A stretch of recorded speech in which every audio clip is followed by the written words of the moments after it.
There's a piece of cardboard right inside that back door.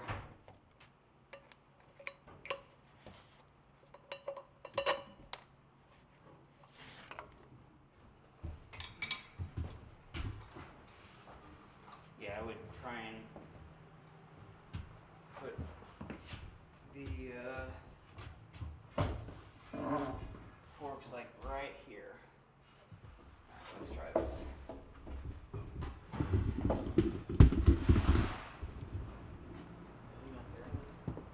Just do a little bit at a time. Yep. 1,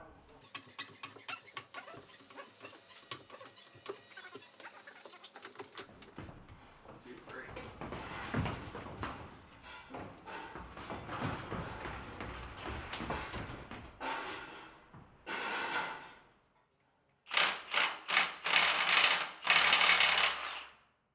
Alright, then lift it up.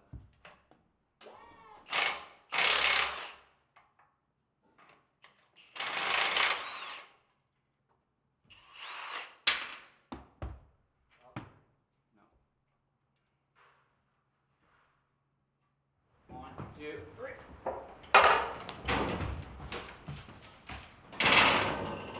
Yeah, throw that away a little bit.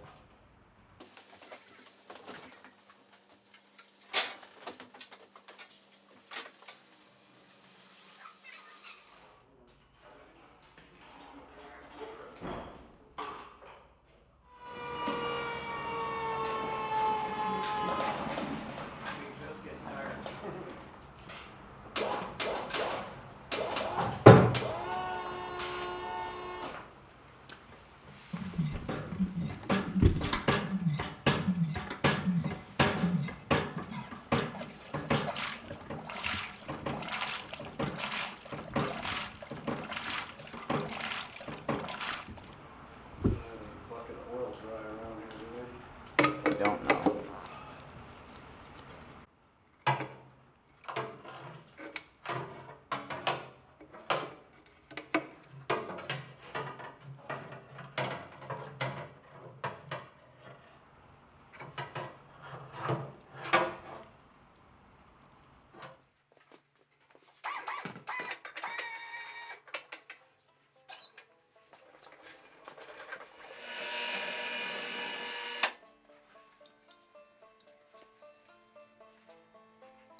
A Girl Scout. Yeah. I've brought 4 of the engine lathes back here to the shop. And only 4 because of the current situation that we have going here in society. And so we'll kind of go through what I've got, kind of show you the bigger machines here. And when we get the other 2, so there's one more engine lathe. It's another LeBlanc, very similar to this one, just slightly smaller. And then there is a turret lathe that we're going to be getting. So starting here, this is the LeBlanc 21 heavy duty. I got a little excited and I cleaned the ways, and they are beautiful. There's still the hand scrapings in the ways pretty much all the way down. It's still dirty, but the machine's in pretty good shape. There is some backlash here in the cross slide, but not hardly any in the actual moving the carriage back and forth. But it's definitely an awesome machine. Now, one thing I will say is that I need to find some chucks for these. This particular one obviously is a very specific, like a collet type chuck, big monster collet type chuck. It does have this cool, basically, turret tool post, and then right now it's got this monster boring bar in it, basically, that saddles that turret. So yeah, that's the LeBlanc 21 heavy duty, and then this is the motor for it and the actual motor mount.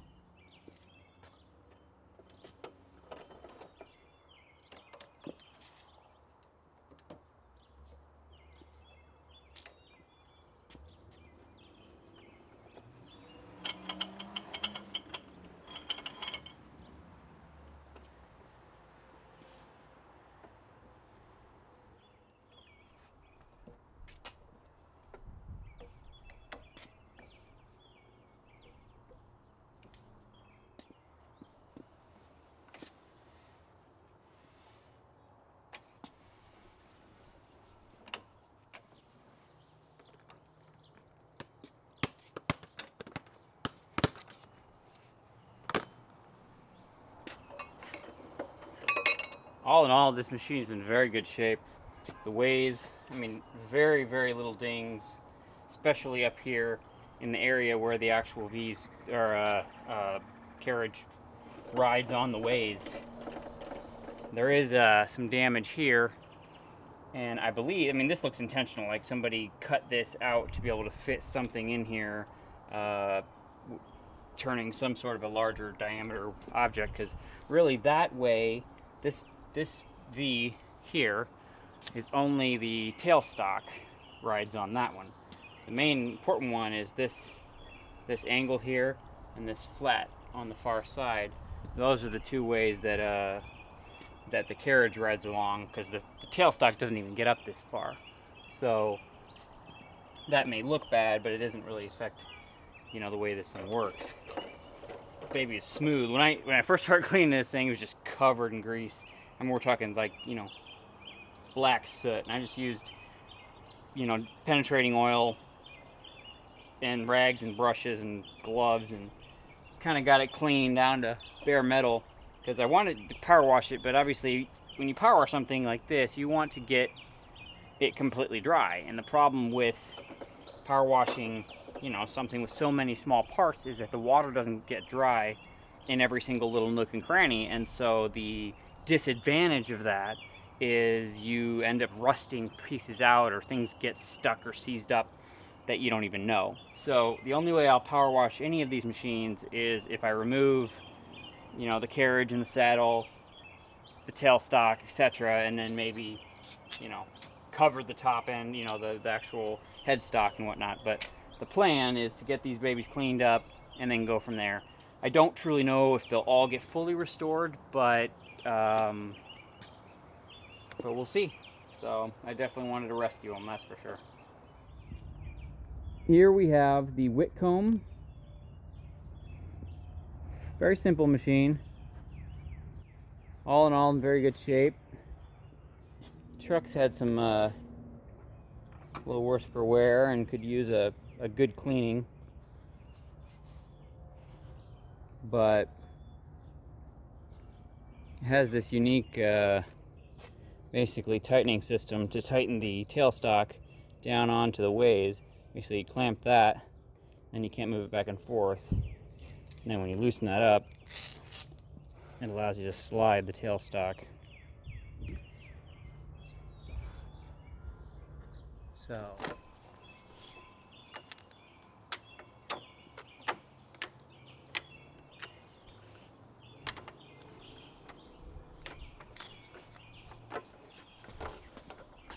I've done absolutely nothing to cleaning up these the ways, but even looking at them, I mean, there are some slight dings, but they are very, very, very clean, or as far as like smooth. The outer ways, these two are for the carriage and the cross slide. These two are for the tailstock. It's pretty locked up right now. It's going to take some oil and some maneuvering to get it all done. But everything's free.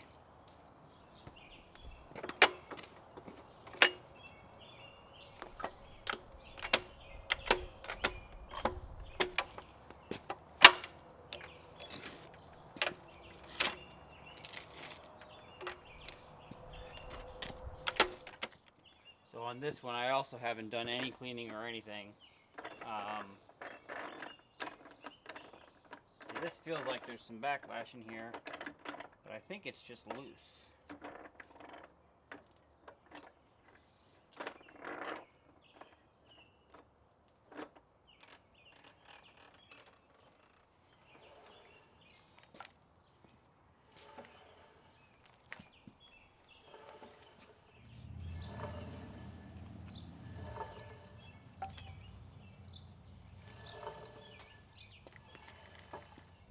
The plan, as far as keeping them goes, for sure this Whitcomb and this Bradford are going to be available.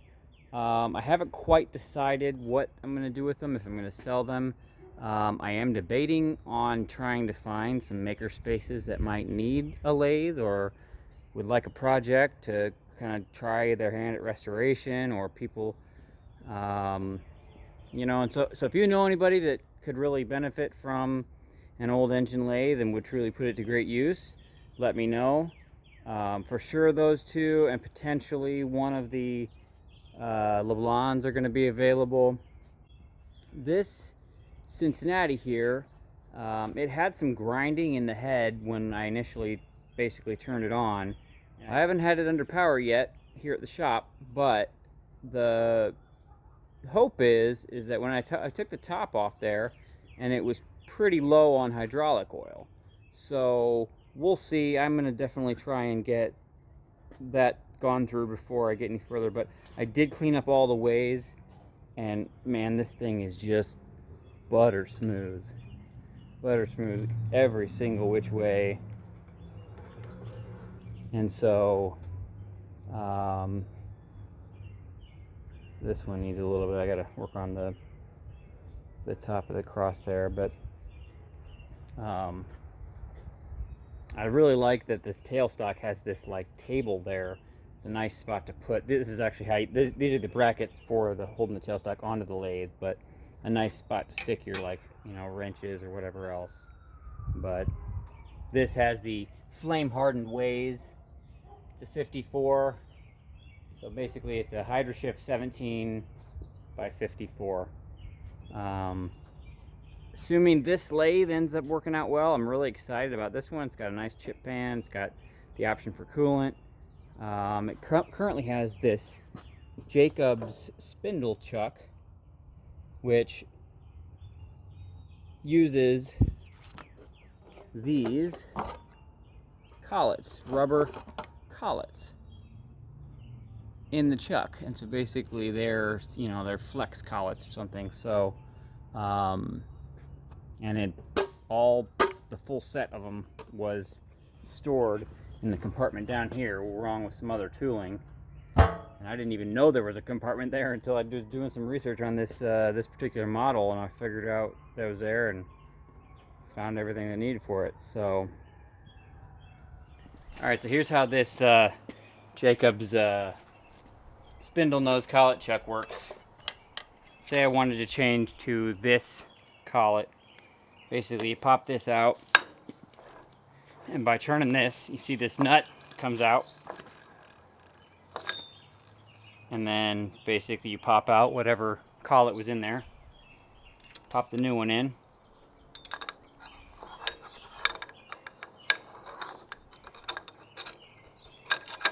get it lined up. There we go.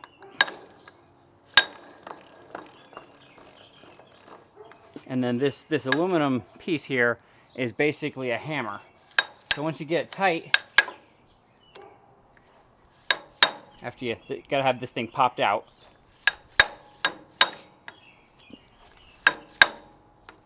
tighten it down, and then that piece pops flush, and now the collet is tightened down, the chuck is solid, and basically you're ready to do whatever work you need to do. And same as taking it out.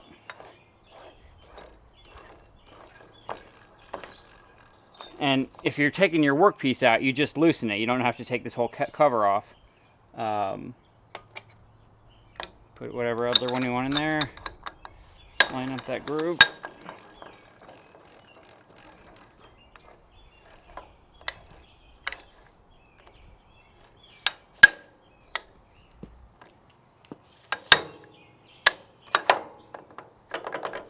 Solid. I do want to find an actual 3 and maybe 4 jaw chuck for this. I believe this is an L2 spindle.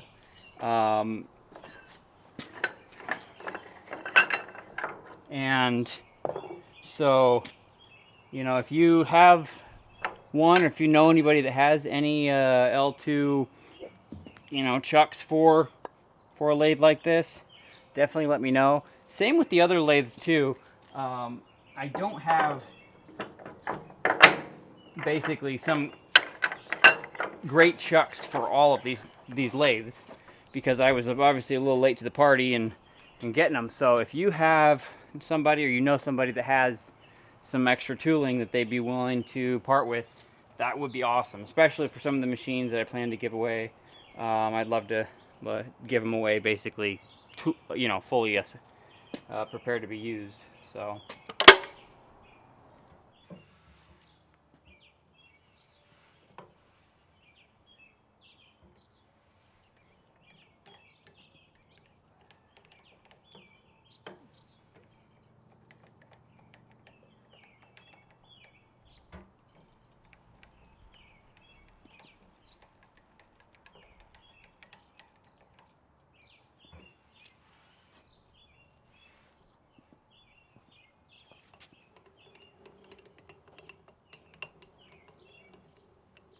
this Cincinnati is just absolutely butter smooth.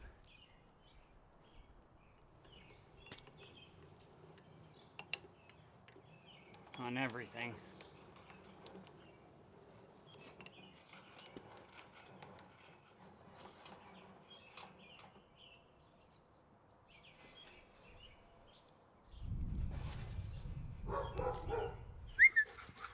Come on. Good girls. So I got the lathes back in the shop. I figured I would do a quick update on some of the other new tools, new machines that I've got. So I got this Kalamazoo horizontal metal cutting bandsaw that I am excited to get up and running. I need to get it cutting straight. The blade guides are not holding the blade straight, so that's on the docket definitely need to get that running. As much as I am cutting metal, this thing could make things a heck of a lot easier. And then back there, I've got a 12-inch Solum wood thickness planer that absolutely works great. I had to do a little work to it. At some point, I probably will fully restore it, but at the moment, it's a functional machine. This is the Candiato Camelback drill press from the shop that we just got the machines from. It's sitting here next to the 14-inch bandsaw. And then, obviously, the 4-engine lathes here. Right here is a Hosfeld number 2 bender for bending metal, angle iron, bar, tubing, cold. And so I had this one with those 2 crates, the wooden crates full of different dies, so you can bend different things different ways. But just recently I picked up this second one, and it had that bucket there full of a lot of the smaller dies that I didn't have. And so both of them are Hosfeld number 2 benders, and I'm absolutely excited about getting those all cleaned up and basically restored so I can put them to use here in the channel. So not long ago I picked up this 20-inch Crescent bandsaw. Beautiful saw. It's got an awesome brass badge right there. It says Crescent Machine in the casting. It doesn't currently have a motor hook to it, but the thing tracks wonderfully. I need to replace the tires on the both wheels, and then I got to figure out, it's missing the lower blade guide, and the upper one is actually fabricated, and so I don't know how well it works.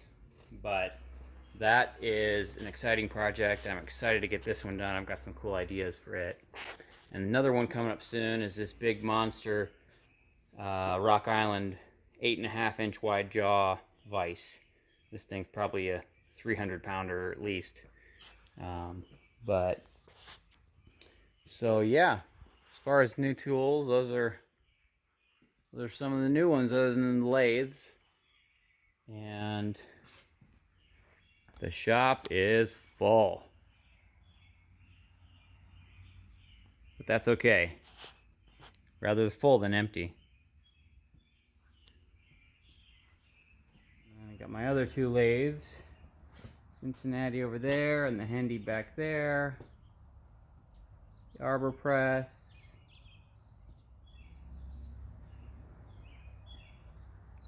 Lots to come.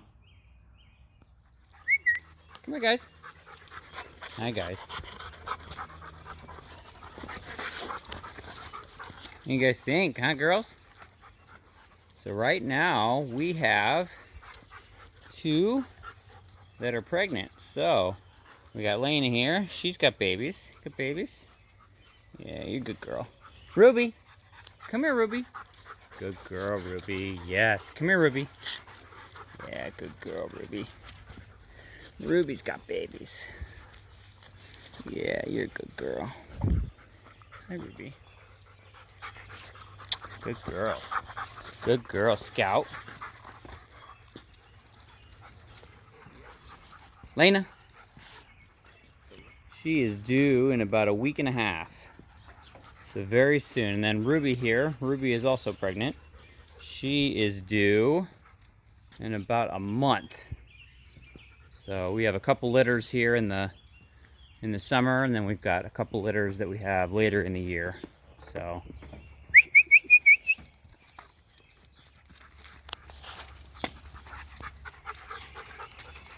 these are just the girls. So we have 4 girls, and then our other 2 wimes, Toby and Bowden, are both boys.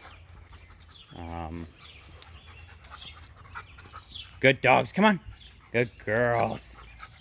Good girls. Hi, Scout. Hi. Hi. Good girl. Good girl, Lena. Good girl, Ruby. Yeah, you're a good girl. Yeah. And then this forklift is another new addition. It's an old Pettibone Mercury. I don't know the era as far as when it was made, but propane. It's got some leaks, definitely on the main cylinder here. It leaks down that seal there. I need to power wash it off to kind of find exactly where it's leaking, because it's got a few different drips. I believe that there's a leak back here in the rear steering because it drips down there. And it's a triple mast, meaning it goes up like 25 feet. Basically, in the cylinder there's 3 different sections that all, you know, go up as it raises. So it's definitely got some height capacity as well. At some point I plan on doing a fix-up video on it, kind of doing some work to it. It won't be a full restoration because I don't want to spend that kind of time on a machine like this. I'd definitely probably fix a few things, repair some seals, paint it, make it look a little nicer, adjust the clutch. Basically, this forklift has a clutch here. This is the brake, this is the gas, and then it's got a high and a low, and then a forward and reverse. And currently it kind of grinds as you're trying to get into forward or reverse sometimes. And then the other thing is this brake here, the parking brake, you have to kind of mess with it to get it to work. If you know anything about these old, it's a Pettibone model 50GS. Let me know. I can't find any manuals or anything on the internet about it, and so I'd love to know more on it, if a repair manual or something, or the era. Do you know how old this thing is? I don't honestly know its age. For an old machine, it definitely does everything I've thrown at it, and I'm happy to have it here at the shop. Last but not least, the mystery machine. Can you guess what's under the box? Definitely going to be a game changer here at Salvage Workshop. Stay tuned to find out what it is. I truly appreciate your time. I truly appreciate you watching the video here as we rescue all this old iron. Lots of projects to come, lots of restorations ahead. Just had a lot of work lately trying to get all these machines here and kind of get things organized, go through everything. But as you can see, there are lots of projects coming. So thank you, and as always, get out there and learn something new today. I'm telling you, if you don't do it today, you may never do it. Have a great one.